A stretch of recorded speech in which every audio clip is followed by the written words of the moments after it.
ओम कृष्णाय वासुदेवाय हरे परमात्मने प्रणतक्लेशनाशाय गोविंदाय नमो नमः।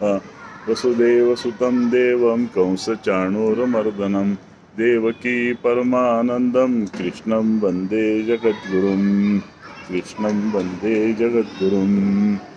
वंशी विभूषितकरा नवनीरदाभा पीताम्बरादरुणबिम्बफलाधरोष्ठात् पूर्णेन्दुसुन्दरमुखात् अरविन्दनेत्रात् कृष्णात् परं किमपि तत्त्वमहं न जाने।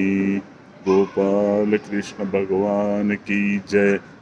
अधिक मासानिमित्त काहीतरी चांगलं चिंतन आपल्या हातून घडावं या इच्छेने मी सुरुवातीला ऑडिओ क्लिप्स रेकॉर्ड करायला सुरुवात केली.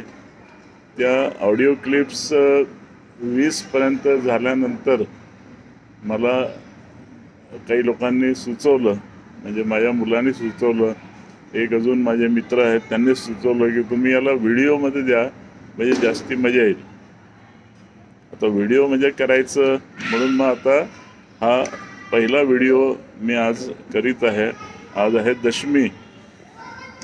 दशमीच्या दिवशी, अधिक मासातल्या दशमीच्या दिवशी हा पहिला व्हिडिओ मी करतो आहे तुम्हाला हे सांगायला की या निमित्ताने गीतेवरती प्रगट चिंतन आपल्याला करता येईल.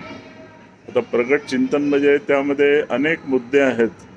जसं तुम्हाला जर विचारलं तर गीतेमध्ये तुम्ही किती सांगाल श्लोक, तर 700 श्लोक तुम्ही सांगाल, 18 अध्याय आहेत हे तुम्ही सांगाल. पण मी तुम्हाला सांगतो की गीतेच्या काही वर्षन्समध्ये, म्हणजे विशेष करून इस्कॉनची गीता जर तुम्ही वाचली तर तुम्हाला लक्षात येईल की 13व्या अध्यायाचा पहिला श्लोक, तो नॉर्मली आपण काय म्हणतो, इदम शरीरम कौंतेयम क्षेत्रमित्यभिधीयते एतज्ज्ञो वेत्ति तं प्राहुर क्षेत्रज्ञमिति तद्विदः. तसा नाही आहे. प्रकृतिम पुरुषम चैव क्षेत्र क्षेत्रज्ञ एव च एतत् विज्ञातुमिच्छामि ज्ञानम ज्ञेयम च माधव. असा तो श्लोक आहे. तर हा फक्त इस्कॉनच्या गीतेमध्ये दिसेल, तुम्हाला गोरखपूरच्या गीतेमध्ये हा श्लोक मिळणार नाही. ओम श्री कृष्णाय नमः. श्री कृष्णाय नमः.